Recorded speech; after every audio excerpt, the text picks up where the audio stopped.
Assalamualaikum warahmatullahi wabarakatuh. Perkenalkan, nama saya Muhammad Hanan Rasidi dengan NIM K1A120127. Saya dari Prodi Pendidikan Olahraga dan Kesehatan, kelas di Universitas Jambi. Pada video kali ini, saya akan menjelaskan sekaligus mereview tentang 3 komponen-komponen pembelajaran, yaitu model pengelolaan informasi yang terdiri dari sensoris, persepsi, dan konsentrasi. Baiklah, langsung saja kita masuk pada pembahasannya. Baiklah, sebelum masuk pada pembahasan mengenai sensoris, persepsi, dan konsentrasi, sebelumnya saya akan memberikan sedikit penjelasan mengenai apa itu model pengelolaan informasi. Model pengelolaan informasi adalah model yang mencari cara untuk membantu memproses informasi yang lebih baik agar lebih mudah memahami dan memecahkan masalah dalam mengajar mahasiswa. Model pengelolaan informasi ditekankan pada pengambilan, penguasaan, dan pengolahan informasi. Model ini lebih memfokuskan pada fungsi kognitif peserta didik. Model ini didasari oleh teori pelajar kognitif dan berorientasi pada kemampuan peserta didik memproses informasi yang dapat memperbaiki kemampuannya. Baiklah, langsung saja kita masuk pada pembahasan mengenai sensoris, persepsi, dan konsentrasi. Yang pertama, sensoris. Apa itu sensoris? Sensoris merupakan suatu keterampilan yang berhubungan dengan fungsi pada semua indera di dalam tubuh manusia. Sementara sel saraf sensorik sendiri ialah sebuah sel saraf yang berguna untuk menerima rangsangan dari reseptor atau penerima rangsangan, yaitu panca indera. Sedangkan sel saraf motorik merupakan sel saraf yang memiliki fungsi untuk menghantar rangsangan ke efektor seperti kelenjar dan otot. Rangsangan ini bersumber dari sumsum tulang belakang dan otak. Nah, itulah kita mengetahui apa itu penjelasan dari sensoris. Selanjutnya saya akan menayangkan sekaligus mereview sebuah video aktivitas anak-anak tentang sensoris.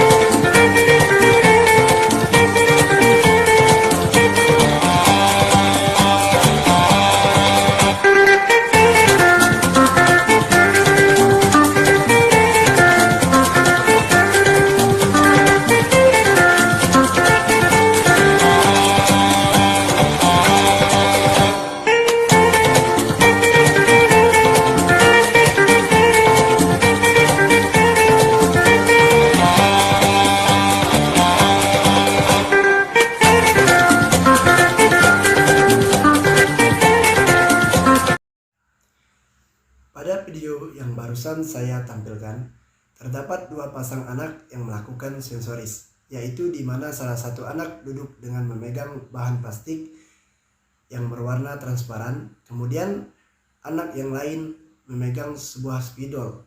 Kemudian mereka menggambarkan serta melakukan tindakan yang sesuai dengan apa yang telah diingat, seperti menggambar mata, mulut, alis, dan hidung.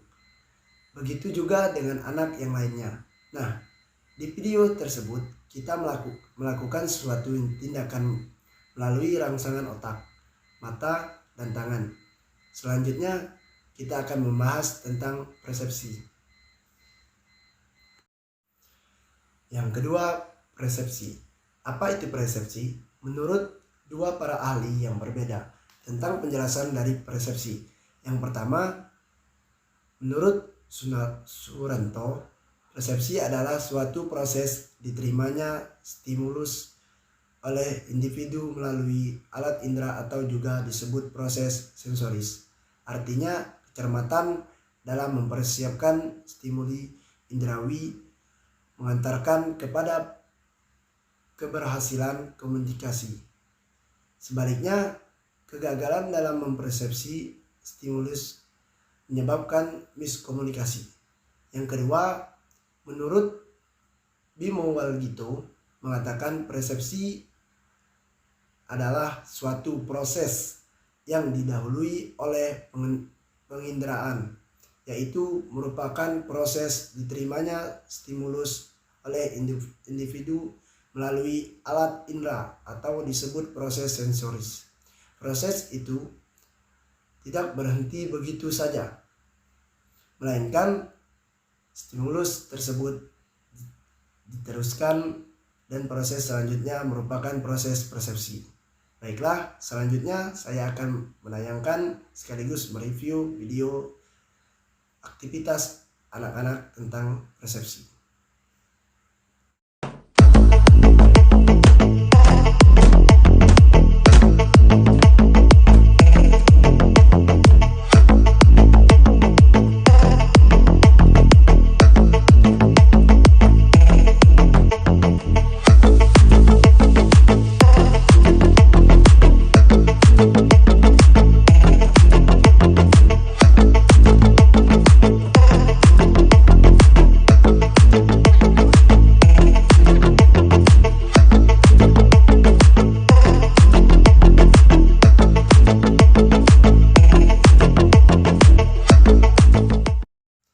Pada video yang barusan saya tampilkan, terdapat dua orang, yaitu satu anak dan juga ibunya, di mana mereka sedang memainkan sebuah permainan dengan menggunakan sebuah dadu, di mana di dalam dadu tersebut terdapat angka-angka.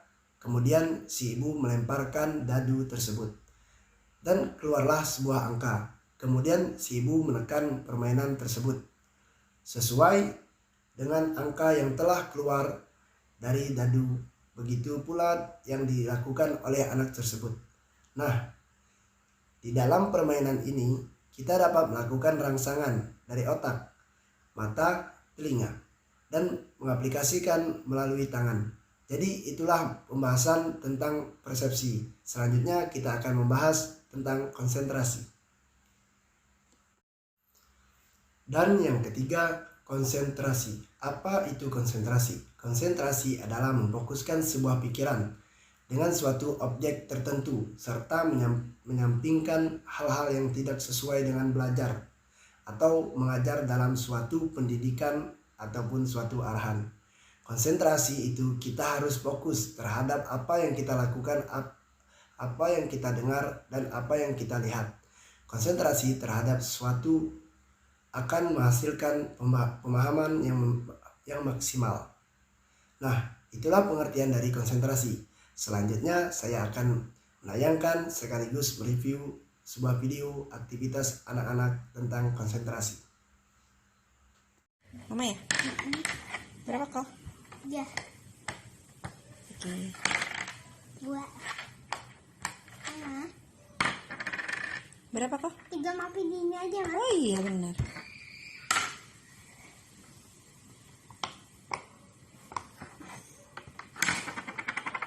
Maafin ini. 2. 2 juga. Main 2. Maafin ini aja. Maafin ini.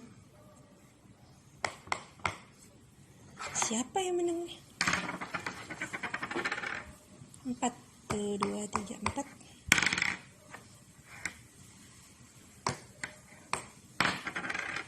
Ting.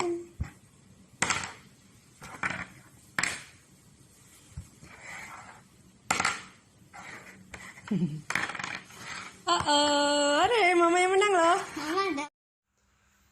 Pada video yang barusan saya tampilkan, terdapat dua anak, laki-laki dan perempuan, sedang memainkan sebuah permainan yang menggunakan konsentrasi dengan menggunakan origami yang memiliki berbagai bentuk. Disitulah kita melatih konsentrasi dan pemahaman dapat kita lihat. Anak itu melakukan dengan tangan sesuai dengan bentuk origami yang ada. Sekian video yang saya review tadi. Bila ada kata-kata yang salah, saya mohon maaf. Saya Muhammad Anan Rasidi. Banyak terima kasih kepada teman-teman yang sudah menonton video ini. Assalamualaikum warahmatullahi wabarakatuh.